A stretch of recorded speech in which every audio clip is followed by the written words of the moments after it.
The massive gates of the Galactic Council's Supreme Chamber groaned open like the jaws of some cosmic beast. Ambassador David Walker stepped through the threshold. His simple black diplomatic suit a stark contrast to the towering alien architecture that surrounded him. Behind him walked Captain Lisa Chen and Dr. Robert Hayes, the only other humans permitted to enter this sacred hall of galactic judgment.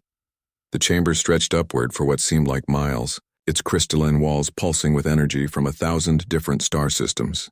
3,000 alien representatives filled the circular tiers that rose toward the vaulted ceiling, their forms creating a living mosaic of scales, feathers, energy fields, and geometries that hurt the human eye to follow.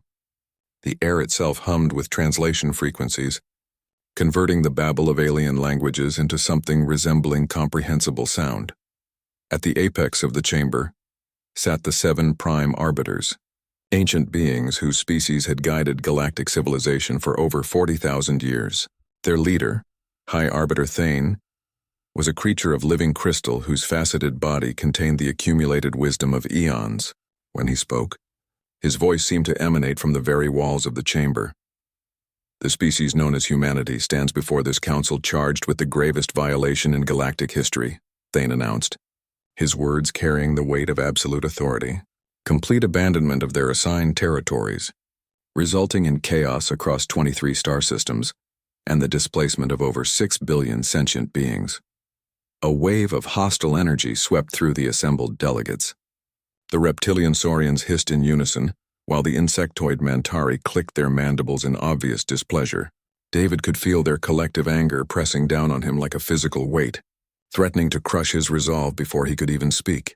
Furthermore, Thane continued, their unauthorized return has disrupted established trade routes, violated territorial boundaries, and threatened peace treaties that have maintained galactic stability for an entire millennium. This council demands immediate explanation for this unprecedented breach of cosmic law. David stepped forward, his movement causing thousands of alien eyes to focus on him with predatory intensity. He had spent decades in diplomatic service, navigating hostile negotiations and political minefields across dozens of worlds. But nothing had prepared him for this moment, where the survival of his entire species hung in the balance of the next few words he spoke. Honored arbiters, David began, his voice carrying clearly through the chamber's perfect acoustics. Humanity acknowledges that our absence has created significant complications for galactic civilization. However, I respectfully submit that this council's understanding of our disappearance is fundamentally flawed. The chamber erupted in outraged roars and alien curses. The bear-like Ursinians slammed massive claws against their speaking platforms, while energy-based luminari flickered with indignant light. Through the chaos, David caught sight of something that chilled him to the bone. Several species representatives were already reaching for what could only be weapons. Flawed? Thundered Counselor Grimlock, the Ursinian war chief whose species had lost 3 colonies during humanity's absence. Your people vanished without warning, abandoning sacred obligations to the Galactic Compact. Entire sectors fell into chaos. David remained perfectly calm, though his heart hammered against his ribs like a trapped bird. We didn't abandon anything, Counselor. We were taken. The sudden silence was so complete that the constant humming of the chamber's translation matrix seemed deafening by comparison. Even the atmospheric processors seemed to pause, as if the station itself was holding its breath. High Arbiter Thane's crystalline form brightened ominously, internal light racing through his faceted structure like captured lightning. Taken by whom? No species in this galaxy possesses the technology to relocate an entire planetary system. You're absolutely correct, David replied, allowing the faintest smile to touch his lips. No species in this galaxy has such capability. Dr. Hayes stepped forward, producing a small device that projected a 3-dimensional star map above the chamber floor. The hologram showed Earth's original position, now occupied by empty space, and its current location in a previously unexplored region beyond the galactic rim. Gasps and alien exclamations of disbelief echoed through the chamber as delegates struggled to process what they were seeing. Honored representatives, Dr. Hayes announced, his academic tone cutting through the shocked murmurs. What I'm about to share will fundamentally challenge your understanding of our universe. 1,000 years ago, humanity encountered something that your most advanced sensors have never detected. something that exists beyond the normal parameters of space and time. Captain Chen moved to stand beside her colleagues, her military bearing adding weight to their presence. Her hand rested casually on her hip, where her sidearm would normally hang, a gesture that wasn't lost on the security-conscious alien delegates. "We call them the architects," she said, her voice carrying the authority of someone who had faced the impossible and survived. "And they've been observing this galaxy for far longer than any civilization in this chamber has existed." The chamber erupted into chaos. Delegates shouted questions in dozens of languages, while others demanded immediate proof of these extraordinary claims. Through it all, David noticed something that sent ice through his veins. The 7 prime arbiters had gone completely silent, their ancient faces betraying what could only be described as terror. "High Arbiter." Thane finally restored order, with a pulse of blinding light that forced every being in the chamber to shield their visual organs. When the brilliance faded and normal lighting returned, his voice carried a new undertone of uncertainty that hadn't been there before. "You claim to have encountered a species unknown to our most comprehensive databases? A species capable of moving entire star systems across galactic distances?"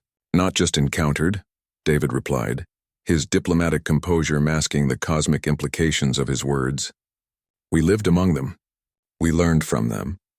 We were taught by them.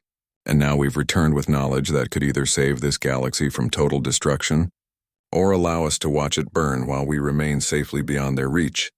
The temperature in the chamber seemed to drop several degrees as the full meaning of his statement settled over the assembly.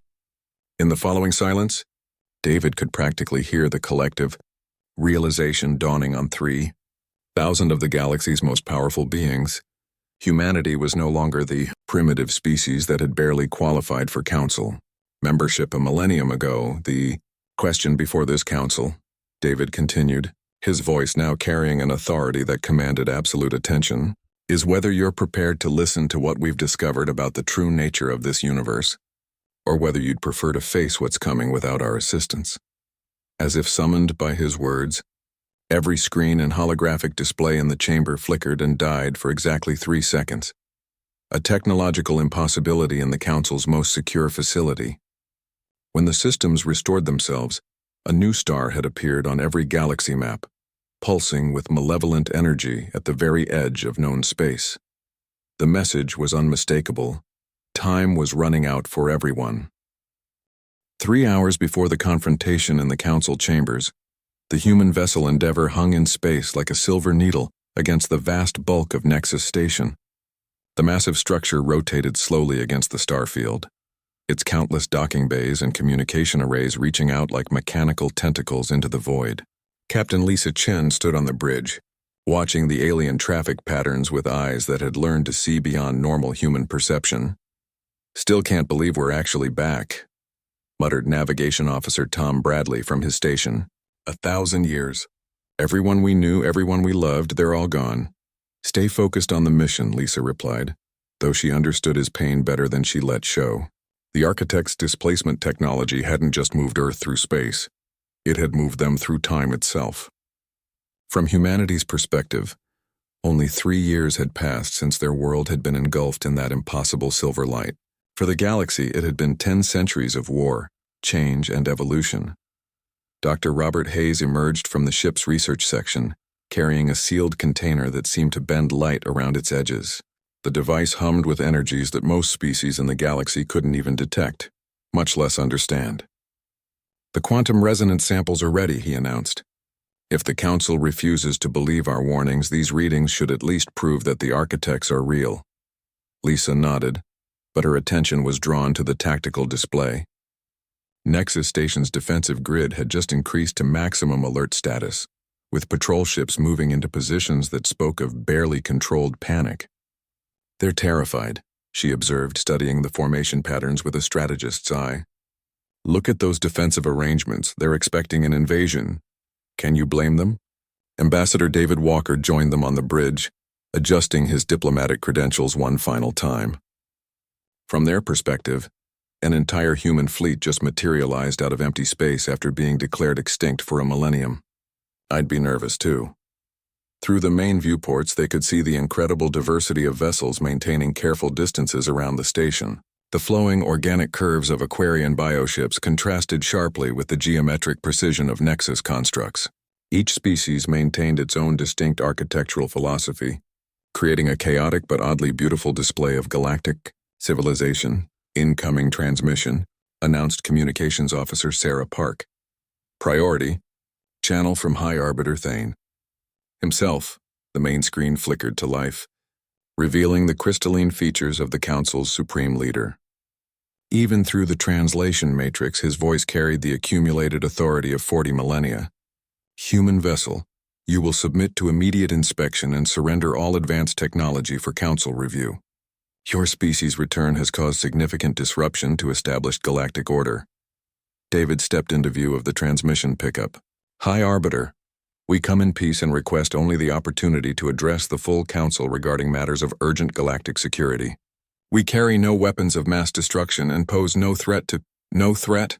Thane's crystalline form blazed with indignation. Your species disappeared without warning or explanation, abandoning treaty obligations and leaving 23 systems in complete chaos. 4 separate wars erupted in the power vacuum you created. Billions died because of your abandonment. The bridge fell into shocked silence. None of them had considered the long-term consequences of their disappearance. Lisa felt a cold weight settling in her stomach as she realized the magnitude of suffering their absence had caused. They had been trying to save their own species, never imagining the ripple effects their vanishing would create.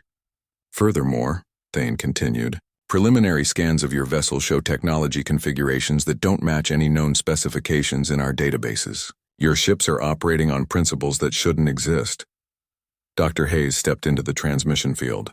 High Arbiter, the knowledge we gained during our displacement could revolutionize galactic civilization, but it also reveals a threat that makes every territorial dispute and trade war in recorded history seem like children's games. Explain yourself. Human.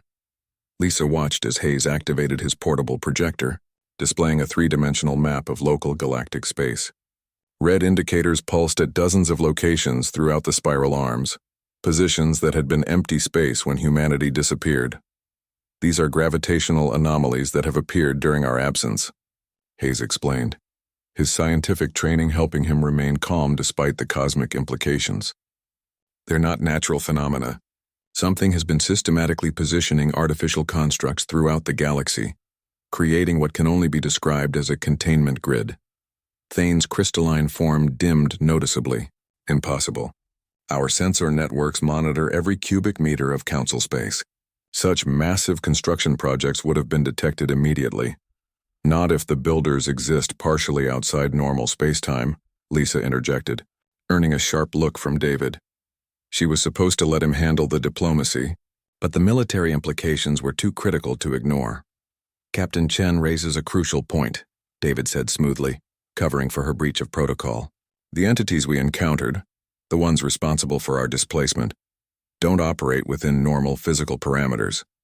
They exist in what we've learned to call adjacent dimensions, close enough to interact with our reality, but separate enough to remain completely undetected. The holographic display shifted, showing complex mathematical models that seemed to hurt the mind when viewed directly.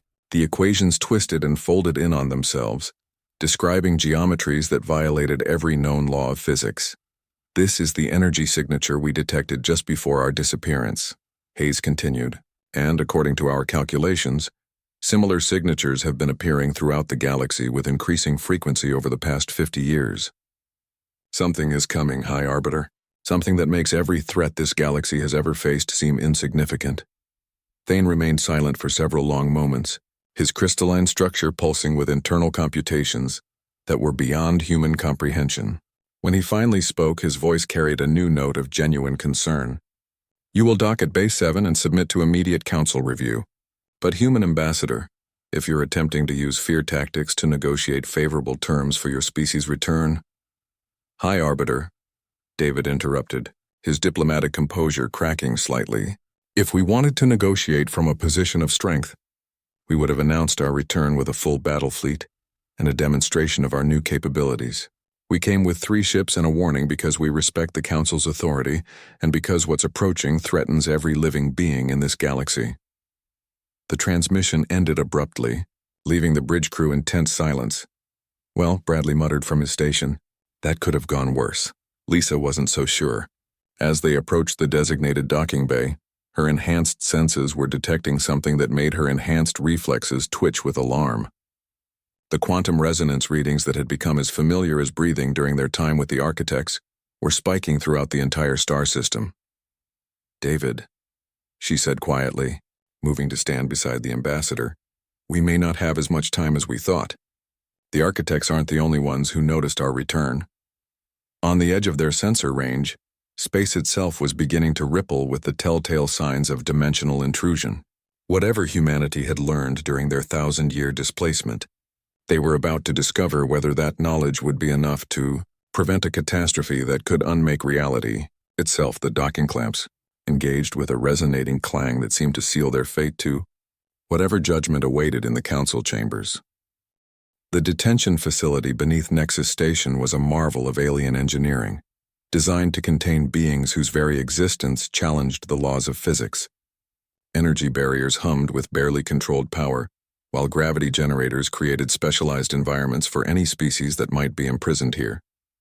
For the first time in galactic history, humans occupied 3 of its maximum security cells. Ambassador David Walker sat in the meditation position the architects had taught him. His consciousness expanded to perceive quantum fluctuations that most beings couldn't detect. The ability had saved his life countless times during humanity's displacement, and now it was screaming warnings that made his teeth ache with sympathetic vibration. "The dimensional barriers are weakening," he announced to his companions in the adjacent cells. "Whatever's coming, it's accelerating its approach schedule." Captain Lisa Chen paced her small enclosure like a caged predator, her enhanced reflexes making her movements seem to blur at the edges. "How long do we have?" Dr. Robert Hayes looked up from the complex equations he'd been carving into the metal floor with his fingernail, the mathematical formulas glowing faintly with residual energy from his modified neural pathways. "Based on the resonance patterns I'm detecting, maybe 8 hours before the first breach points stabilize. After that," he shrugged grimly. The massive door to the detention block ground open with hydraulic authority, admitting High Arbiter Thane accompanied by a security detail of Nexus enforcement units. The robotic guardians moved with mechanical precision, their weapon systems cycling through ready configurations as they established a defensive perimeter. "The Emergency Council session has reviewed your preliminary claims," Thane announced, his crystalline form pulsing with suppressed energy. "The technological evidence you provided is deeply disturbing. However, several sector representatives report that your quantum resonance readings match unexplained phenomena in their territories." David rose to his feet smoothly, noting that the energy barrier to his cell had been deactivated. "High Arbiter, we need to address the full council immediately. The breach points aren't random occurrences. They're strategically positioned. Someone or something is preparing to fundamentally reshape this galaxy according to their own design."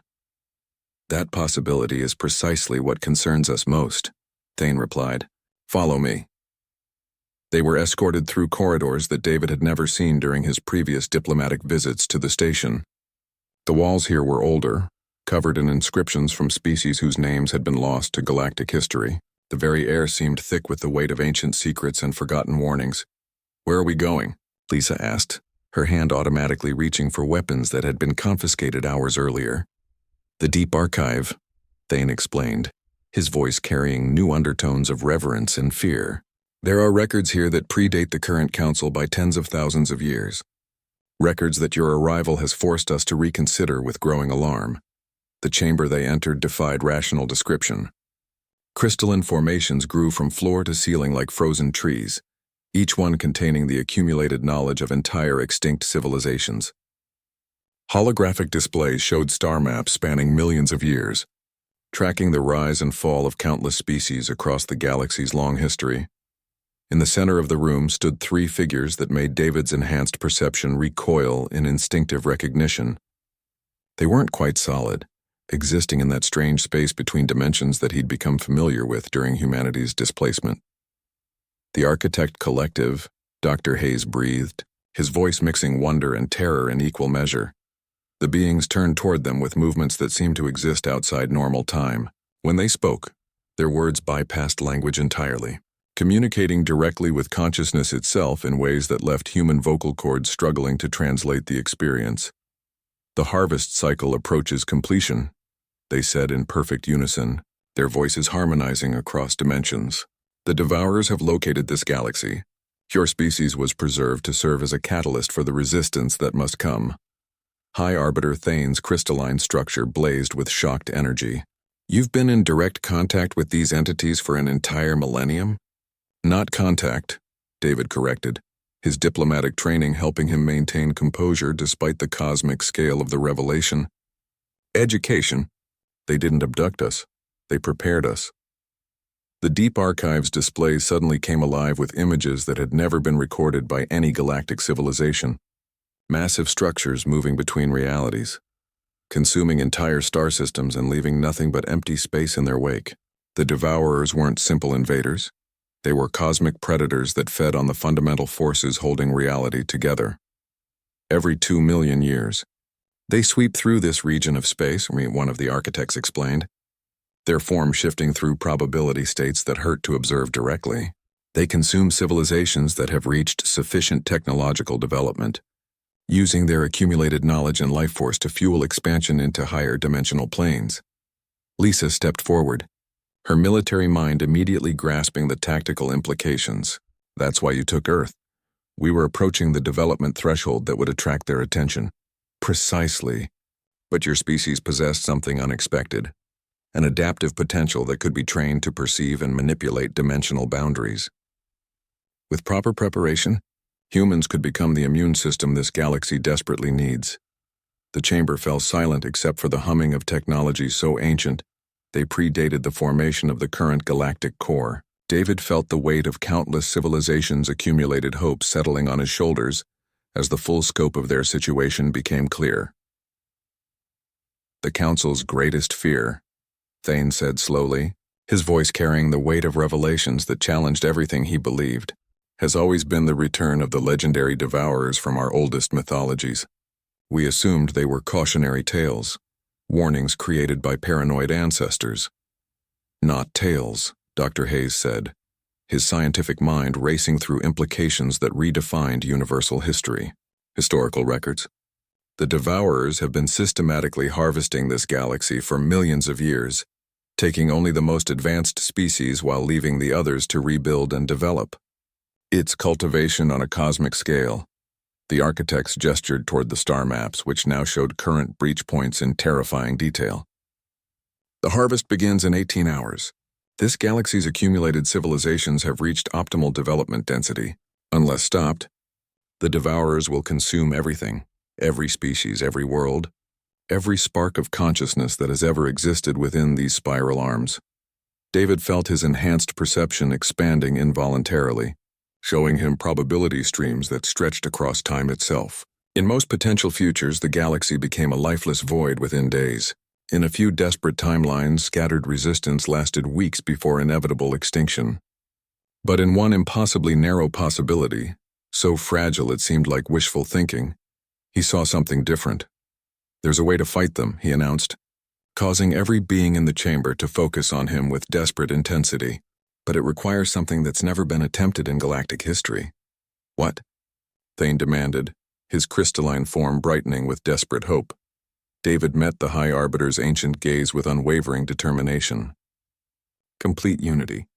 Every species, every technology, every tactical advantage this galaxy possesses, working together as a single coordinated organism.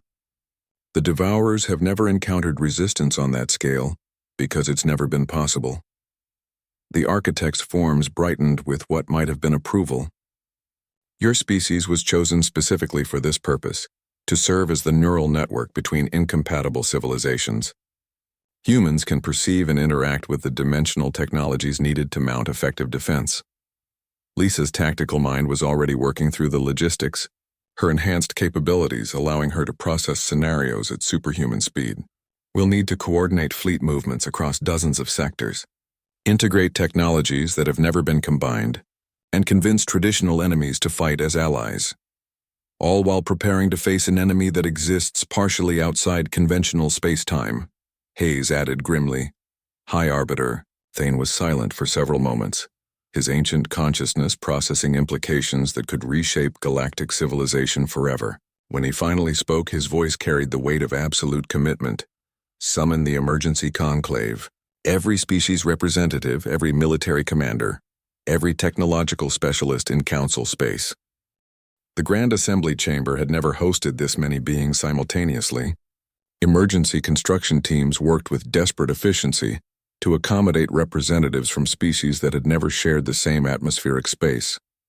The environmental requirements alone created a logistical nightmare that would have been impossible without human-designed dimensional overlap technology borrowed from the architect's ambassador.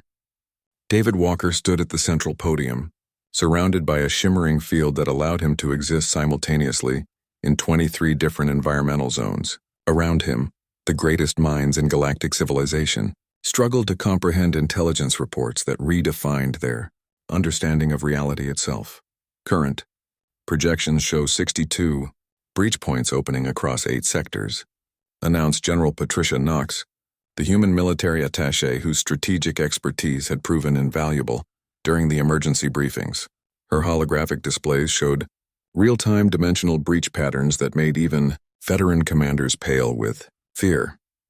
The Saurian War Prime Vexthar slammed his massive tail against his speaking platform with bone-rattling force. You ask us to believe that entities we cannot see or touch conventionally threaten everything we've built across millennia. Where is your proof beyond mathematical theories? His demand was answered by an unexpected source. The ancient memory keepers of Crystallos Prime, being so old they remembered the galaxy's first interstellar civilizations, had remained silent throughout the entire emergency session. Now their spokesperson, a creature of pure crystallized consciousness, manifested at the chamber's center. The proof has surrounded us for eons, it intoned, its voice carrying harmonic frequencies that bypassed normal hearing and spoke directly to consciousness. We have sensed them at the edges of perception for countless ages. The unexplained gaps in our historical records, the mysterious disappearances of entire sectors, the strange shadows that move between stars, they are not natural phenomena.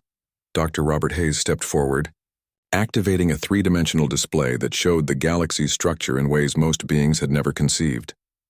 The Devourers don't just consume matter and energy, he explained, his enhanced neural pathways allowing him to process data streams that would overwhelm normal minds. They feed on information itself, the accumulated knowledge, culture, and consciousness of advanced civilizations. They're attracted to complexity. Captain Lisa Chen's enhanced senses detected movement in the chamber's quantum fields before anyone else noticed the disturbance. They're already here, she announced with military calm, causing panic to erupt among the assembled delegates. The first Devourer manifestation appeared as a distortion in space itself, a presence that caused physical pain to perceive directly, as if reality was being edited in real time around its form. Where it passed, ancient star charts flickered and sophisticated technologies simply ceased to function. Emergency defensive protocols, High Arbiter Thane commanded, but the Council's most advanced weapons passed harmlessly through their interdimensional target. David felt his architect-trained perceptions engaging automatically, allowing him to see the entity as it truly existed. A multidimensional construct that operated across 19 different layers of reality simultaneously. Conventional attacks are useless, he called out urgently. Lisa, initiate the resonance patterns from the Centauri defense. Lisa nodded, her enhanced reflexes allowing her to move faster than most beings could track. She retrieved a small device from her equipment case, architect technology that humanity had been entrusted to carry. As she activated it, the device began generating harmonic frequencies that existed in the same dimensional space as their attacker. The Devourer's form flickered violently, its perfect stability disrupted by frequencies that targeted its multidimensional structure directly. For the first time in its existence spanning eons, one of the cosmic predators experienced something resembling vulnerability. The resonance works, breathed the Nexus Collective's primary processing node. The harmonic destabilizes their dimensional coherence matrix. But that was merely a scout, David warned grimly. The main force will adapt to our countermeasures within hours. We need to coordinate every advanced technology in the galaxy into a unified defense network immediately. The chamber erupted in chaos as representatives began arguing over territorial jurisdictions, technology-sharing protocols, and ancient grudges that suddenly seemed petty in the face of cosmic extinction. Silence. The voice that cut through the noise belonged to someone David had never expected to see again. Fleet Admiral Victoria Cross, who had supposedly died during the Siege of Rigel decades before humanity's disappearance. She materialized at the chamber's center, her form flickering between solid matter and energy patterns in ways that defied understanding. "I see some of you remember me," she said with dry humor. "Yes, I'm technically dead. The architects preserved my consciousness to serve as a tactical coordinator for this specific moment. The revelation that humanity had been secretly working with entities capable of preserving consciousness after death sent shockwaves through the assembly. Even species that considered themselves technologically enlightened had never achieved such capabilities."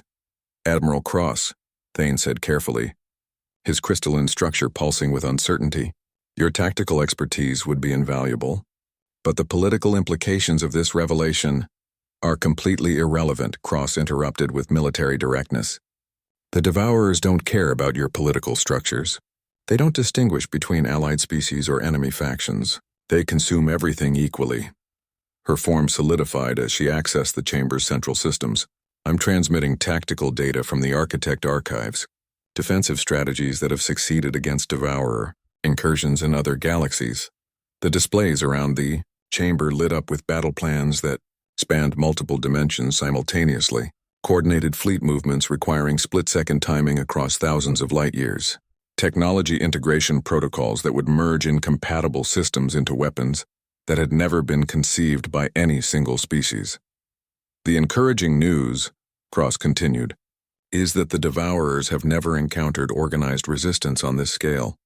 They're accustomed to consuming isolated civilizations one system at a time. The concerning news is that we have approximately 4 hours to create the most complex military alliance in galactic history." Dr. Hayes was already working through the technical logistics, his enhanced cognitive abilities processing calculations that made his head spin. "The quantum entanglement networks alone will require every communication relay in council space operating at maximum capacity. And the power requirements for dimensional jamming fields." He paused, running computations that challenged his enhanced neural architecture. "We'll need to tap directly into stellar cores across multiple star systems." "Which brings us to the fundamental challenge," David said, his diplomatic training finally finding its crucial moment.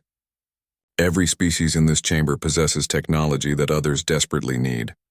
The Mantari have dimensional processors. The Aquarians can manipulate gravitational fields on stellar scales. The Saurians possess temporal acceleration devices, but none of you have ever shared your most closely guarded technological secrets." War Prime Vexthar's reptilian features twisted into what might have been a smile. "You ask us to reveal our greatest strategic advantages to potential enemies. I ask you to choose between sharing your secrets and watching them disappear forever along with your species," David replied with brutal honesty. "The Devourers don't negotiate surrender terms. They don't take prisoners for later exchange. They consume everything and move on to harvest the next galaxy." The chamber fell into profound silence as the magnitude of their situation settled over the assembled delegates. These were beings who had spent millennia perfecting the art of limited warfare, carefully controlled conflicts that preserved core technologies and territorial advantages. Now they faced an enemy that would render such considerations meaningless. High Arbiter Thane's crystalline form pulsed with internal calculations that would determine the fate of trillions of sentient beings. When he finally spoke, his voice carried the weight of ultimate authority. "By emergency decree of the Galactic Council, all technological restrictions are hereby suspended indefinitely. Every species will immediately share their most advanced capabilities for integration into a unified defense network. Any refusal will be considered an act of cosmic treason, punishable by immediate exile." The chamber erupted in voices of protest, desperate agreement, and frantic strategic calculation. Reality screamed in harmonics that existed beyond normal perception.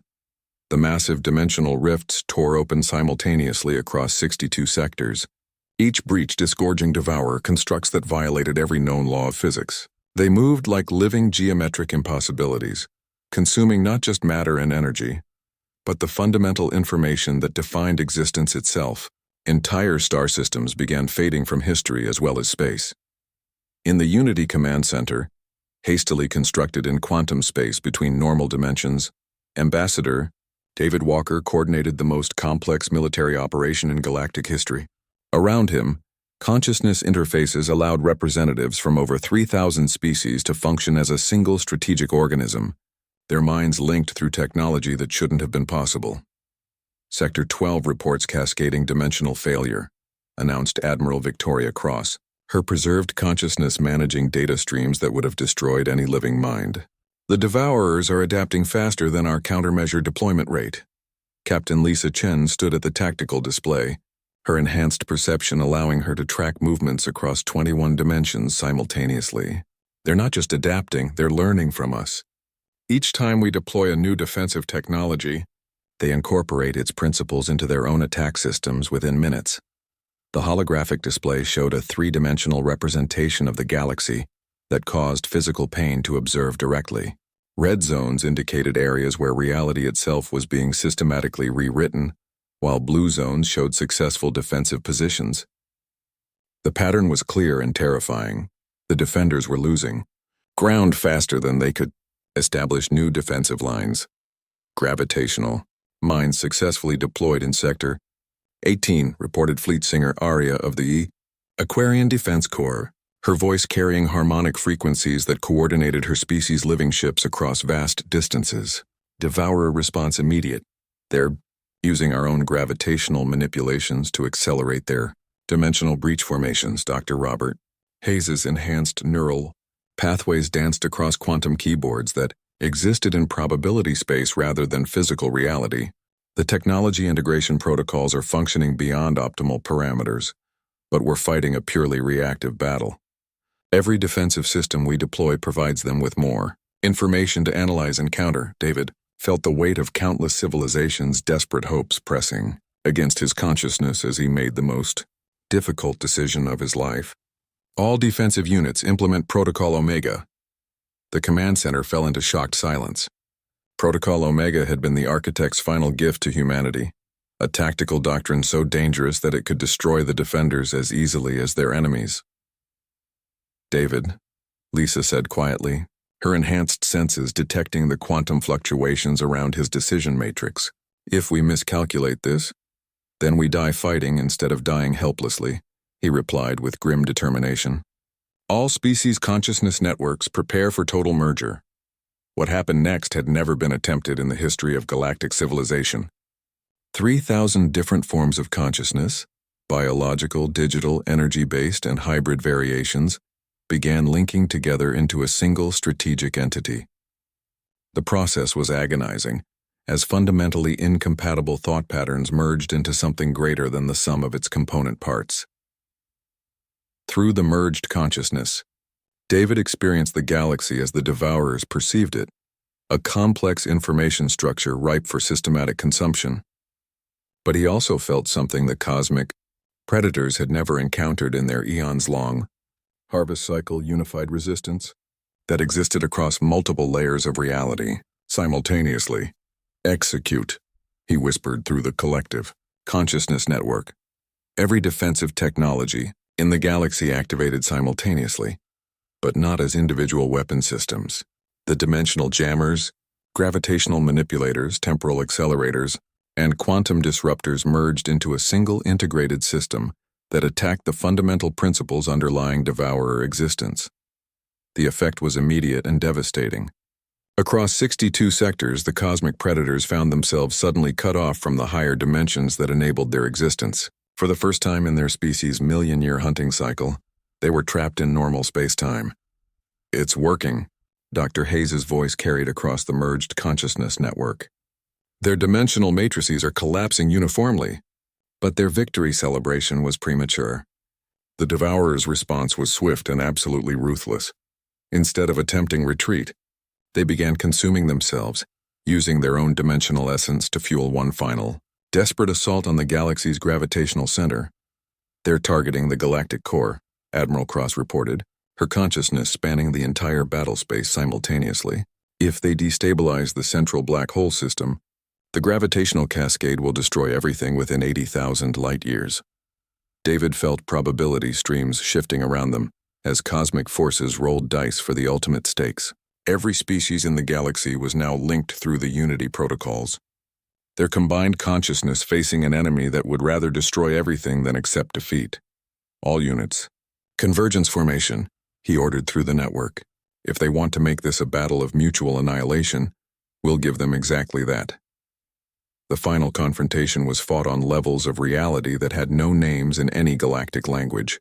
Fleets moved through probability space while consciousness-based weapons attacked the conceptual foundations of existence itself. The Saurian temporal accelerators enabled attacks that struck before they were launched, while Mantari dimensional processors created weapon systems that existed in 23 different configurations simultaneously. At the center of it all, humanity served as the neural network that kept impossible technologies functioning in harmony. David felt his consciousness stretching across light years, coordinating attacks that required timing measured in quantum intervals, smaller than the shortest possible moment. The turning point came when the ancient memory keepers of Crystallos Prime made the ultimate sacrifice. The crystallized knowledge of 2 million years of galactic civilization offered itself as fuel for a weapon that could exist only once, a conceptual bomb that would erase the Devourer's ability to perceive galaxies as sources of food. Do it, David commanded through tears that evaporated in the dimensional interface between realities. The weapon fired across layers of existence that most consciousness couldn't perceive. It struck not at the Devourer's physical manifestations, but at the fundamental concepts that defined their existence as predators. For one impossible moment spanning eternity, the cosmic hunters experienced something they had never known, genuine uncertainty about their purpose and identity. That moment of confusion was enough. The unified galactic defense network struck with every technology they possessed, using capabilities that would have been incompatible hours earlier.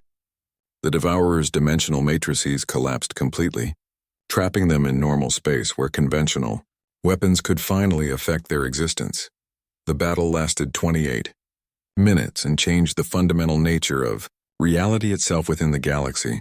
When the dimensional rifts finally sealed and the last Devourer construct dissolved into quantum foam, the merged consciousness slowly separated back into individual species. The silence that followed was broken only by the gentle humming of fusion reactors and the distant songs of stellar wind through space. Status report, David managed, his voice hoarse from strain he couldn't remember experiencing. All Devourer forces eliminated, Admiral Cross reported, though her preserved consciousness seemed somehow diminished by the tremendous effort. Dimensional barriers have stabilized completely. The galaxy is secure. High Arbiter Thane's crystalline form pulsed weakly. The Unity protocols exceeded our most optimistic projections.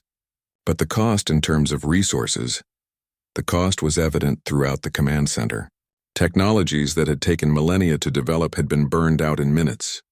Several species had expended their entire strategic reserves. The Memory Keeper's sacrifice had created permanent gaps in galactic knowledge that might never be recovered, but they had survived as a galactic civilization. Dr. Hayes was already working on preliminary assessments, his enhanced mind trying to process what they had accomplished. The technological integration we achieved, it's created hybrid systems that shouldn't be theoretically possible. We've accidentally triggered a new phase of galactic evolution. Lisa looked out at the star displays where new formations were already beginning to emerge from the chaos. The question now is what we do with this unity. We've proven that cooperation on this scale is possible, but can we maintain it without an existential threat? David felt the weight of cosmic responsibility settling on his shoulders as he considered the implications. Humanity had been prepared by the architects to serve as catalysts for galactic unity, but their teachers had never specified what should happen after the crisis passed. We build something completely new, he decided. The old boundaries between species, the territorial disputes, the technological hoarding, all of that belongs to a galaxy that no longer exists.